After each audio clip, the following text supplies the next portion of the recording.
اچھا کہ صاحب پارلیمنٹ کے اندر تو نوٹ دے دیا انہوں نے سپلائی کی بحالی کے لیے. آپ کیا سمجھتے ہیں کہ ہونی چاہیے سپلائی بحال, چونکہ فضل الرحمان صاحب ہوں یا کچھ اور لوگ یہاں کے کچھ ایسے گروپس ہیں جو کہتے ہیں کہ ہم نہیں ہونے دیں گے سپلائی کو بحال؟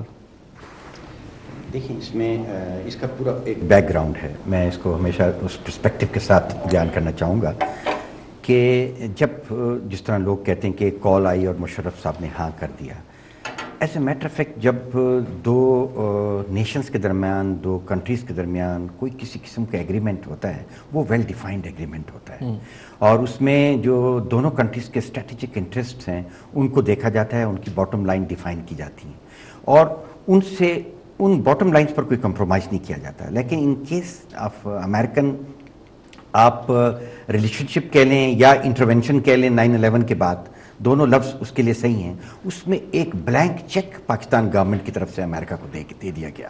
اس بلینک چیک کا مطلب یہ تھا اس وقت کہ آپ اپنی یہاں فوجیں بھی لا سکتے ہیں, آپ ہمارے ایئر بیسز بھی یوز کر سکتے ہیں, آپ ہماری پورٹس بھی یوز کر سکتے ہیں, آپ ہماری ایئر ٹیریٹری بھی یوز کر سکتے ہیں, آپ کانٹریکٹرز کے نام پر اپنی اسپائی ایجنسیز کے لوگ بھی یہاں لا سکتے ہیں, آپ ڈرون بھی یعنی کوئی انہوں نے لمٹس اس پہ نہیں لگائی. اور اگر انٹرن ان سے انہوں نے کیا ایکسپیکٹ کیا وہ بھی کچھ رائٹنگ میں نہیں ہے. اچھا, who was the responsible for all that نا؟ کیا اس کے لیے کوئی پولیٹیکل لوگ ذمہ دار تھے اس وقت, یا پھر ہم یہ سمجھے کہ ٹوٹلی آرمی چونکہ ہیڈ کر رہی تھی ملک کو؟ آپ کہہ سکتے ہیں کہ اس وقت جو رجیم تھی وہی ریسپانسبل ہے. ان کو بڑا سوچ سمجھ کر اس کے ساتھ چلنا چاہیے تھا. ہم یہ نہیں کہتے کہ آؤٹ رائٹلی یہ غلط ڈیسیجن تھا کہ آپ اسپیس نہیں دیتے امریکہ کو افغانستان میں جو القاعدہ تھی اس کے خلاف فائٹ کرنے کے لیے. یہ بھی میں نہیں کہہ سکتا, اس لیے کہ امریکہ اگر انڈیا کے ساتھ چلا جاتا یا اور کوئی روٹس اور یوز کرتا اور وہ پھر ہمارے اگینسٹ بھی باتیں, ہمارے اسٹریٹجک انٹرسٹ میں یہ ضرور تھا کہ ہم امریکہ کے ساتھ کوآپریٹ کریں, کیونکہ میرے ہمیشہ سے یہ پلی رہی ہے کہ جو ایکسٹریمزم ہے یہ اس وقت پاکستان کے لیے بھی ایک ڈینجر تھا, پاکستان کے لیے بھی ایک خطرہ تھا, اور طالبانائزیشن جو ایک کراس دا بارڈر تھی اس کی ٹکلنگ ڈاؤن پاکستان کی طرف بھی ہو رہی تھی, اور وہ پاکستان کے انٹرسٹ میں نہیں تھا. یہ بلکہ ایک ویو یہ بھی ہے کہ it was a blessing in disguise کہ امریکن انٹرسٹ ہمارے ساتھ کو انسائڈ کر گئے. لیکن we forgot how to strike a balance.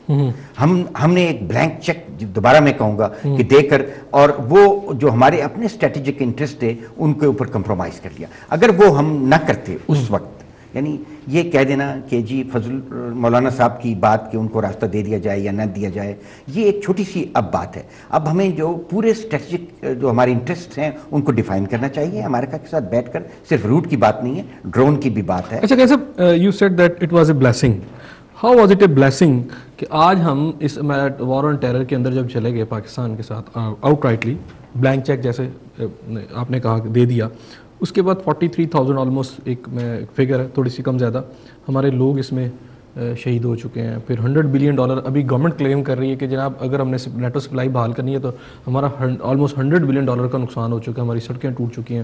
یہ تو انہوں نے سڑکوں کی بات کی, پھر اس کے علاوہ ہماری اکانومی سفر کر رہی ہے.